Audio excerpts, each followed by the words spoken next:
I'd like to remind you, friends, that how easy it will be for you to see not only my video on YouTube, but also on the blog entitled J. Frank Norris Historical Society.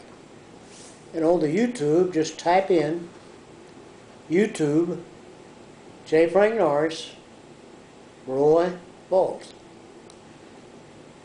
And I have entitled this present video as J. Frank Norris, His Friends in High Places, a story similar to Joseph of old. Attempts have been made through the years to taint the legacy of J. Frank Norris, and they have been long and torrid.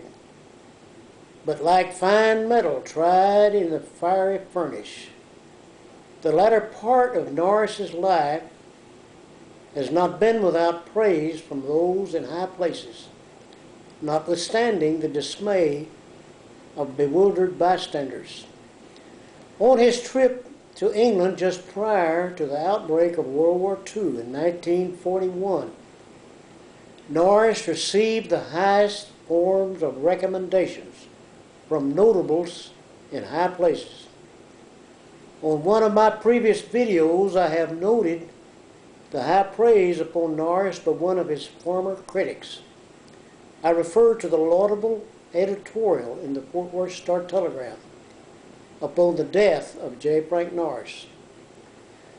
But also on an earlier occasion in 1941, the editor of that same newspaper issued a letter of recommendation to the British press, expressing confidence that J. Frank Norris, upon his return to America, would do much to cultivate the kind of sentiment which would turn out to be an invaluable asset to the British people.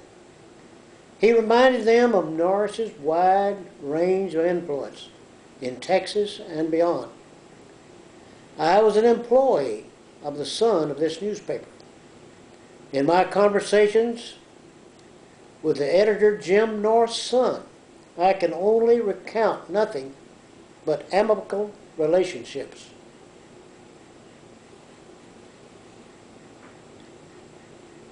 This bearing in mind that my association with J. Frank Norris was common knowledge among my fellow employees.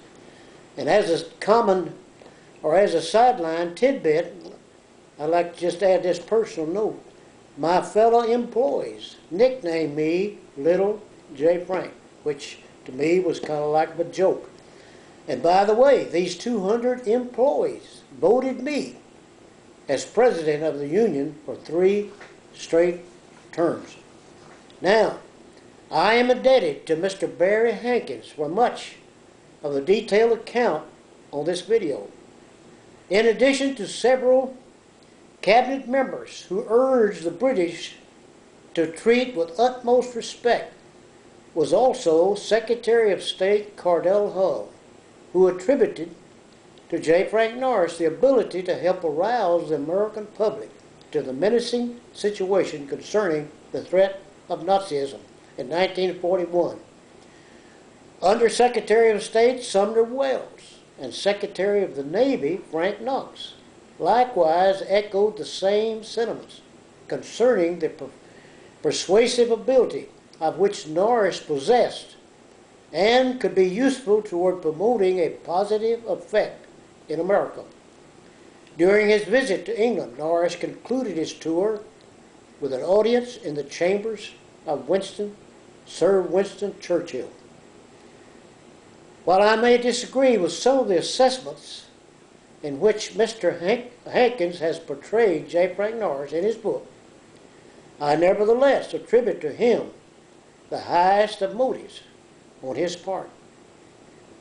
And while I have never considered myself a cultist Norrisite, I knew the man over the longest period of time than any other living person.